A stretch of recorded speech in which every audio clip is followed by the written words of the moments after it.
যখন সমস্ত উম্মতকে জাহান্নাম থেকে বের করে জান্নাতে নিয়ে যাওয়া হবে, সেদিন আমার নবী উম্মত গুলাকে জান্নাতে ঢুকায় যখন জান্নাতের দিকে কদম রাখবে, হঠাৎ একটা শব্দ জাহান্নাম থেকে আসবে।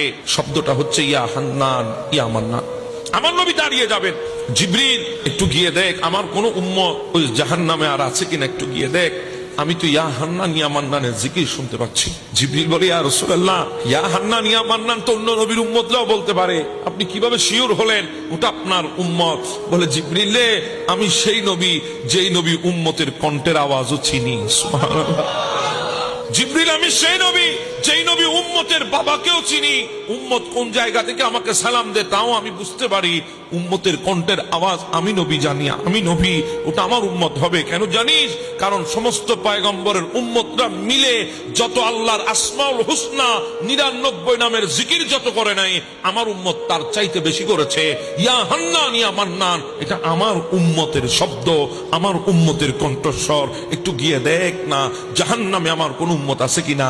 জিবরিল যাবে, আসবি, ইয়া রাসূলুল্লাহ কাউকে তো পাইলাম না, আপনার উম্মত নাই, সবাই তো জান্নাতে চলে গেছে। ইয়া রাসূলুল্লাহ কাউকে তো পাইলাম না। আমার নবী মনে মনে চিন্তা করে হয়তো আমি ভুল শুনেছি, আরেক কদম দিলেন, আবার সেই শব্দ ইয়া হান্নান ইয়া মান্নান। আমার নবী দাঁড় হয়ে গেছে। আল্লাহ তুমি বলো না জিবরিলকে সে গিয়ে একটু ভালো করে দেখার জন্য। আল্লাহ বলে এবার জিবরিল জানা, আমার নবী তো সরবে না, সরবে না, আমি জানি সরবে না, কারণ উম্মতের জন্য দিওয়ানা। যেই নবীকে মাকামে মাহমুদ দিয়েছি, মাকামে মাহমুদে উঠে নাই শুধু উম্মতের জন্য। আমি মাকামে মাহমুদ দিয়েছি, আবা আইয়া বাযাকা রব্বুকা মাকামা মাহমুদা, মাকামে মাহমুদের উপরে বসতে বলেছি, কিন্তু বসে নাই শুধু উম্মতের জন্য। সেই নবী জান্নাতেও যাবে না যদি উম্মতকে যদি না পায়। যা একটু গিয়ে দেখ। জিবরিল আবার যাবে, আবার বের হয়ে আসবে। ইয়া রাসূলুল্লাহ, লিস্টি বরাবর তো সবাইকে নিয়ে এসেছি, লিস্টের মধ্যে তো আর কেউ খালি নাই, মনে হয় আপনার উম্মত নয় সে, আপনি চলে যান জান্নাতে। আমার নবী আবার কদম দেবে, আবার শব্দ আসবে, আবার যখন শব্দ আসবে আমার নবী দাঁড়িয়ে যাবে। আল্লাহ জিবরিল কি ভালো করে দেখবে নাকি আমি নবী জাহান্নামের দিকে রওনা করব? আল্লাহ বলে ইয়া রাসূলুল্লাহ যাবেন না। বলে কেন? বলে ওখানে গেলে আপনার নূরের তাজাল্লিতে 3500 বছর ধরে যে আগুনকে জ্বালিয়ে আমি জাহান্নামের আগুনকে কালো করেছি, ওই আগুন মুহূর্তের মধ্যে ফুল হয়ে যাবে। সুবহানাল্লাহ। আপনি সেখানে যাবেন না। জিবরিল যা একটু ভালো করে দেখ, না পাওয়া পর্যন্ত আসবি না। জিবরিল যাবেন, গিয়ে দেখবে অনেকগুলো স্তূপের নিচে একজন বান্দা, সিনা ওই বান্দা শরীর আর শরীর নাই, ক্ষত বিক্ষত হয়ে গেছে, আগুনে ঝলসে গেছে।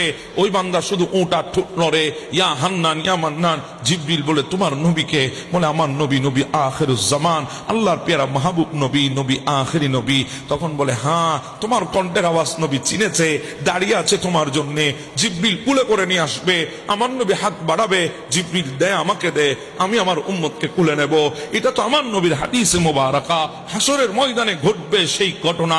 কিন্তু আমার নবীর কথা শুনে ওই বেরেলির চৌকাটের মধ্যে বসে আমার বেরেলির কলন্দর ইমাম ইশকে মোহাব্বত, ইমামে আশেকা, কাবলায়ে দিলওজা, ইমাম আহমদ রেজা ফাজলে বেররবি বলে, হাই কাশ ওই বান্দাটা যদি আমি হতাম যার জন্য মুস্তাফা দাঁড়িয়ে আছে, যার জন্য মুস্তাফা হাত বাড়িয়ে দিয়েছে, যার জন্য মুস্তাফা জান্নাতে ঢুকে না, ওই গুনাহগার বান্দাটা যদি আমি হতাম, ওই উম্মতটা যদি আমি হতাম। এজন্য আলা হযরত বলেন, ইয়া ইলাহি বলে যা নাজা কি তকলিফ কো শাদিয়ে দিদারে হুসনে মুস্তাফা কা সাথ হো।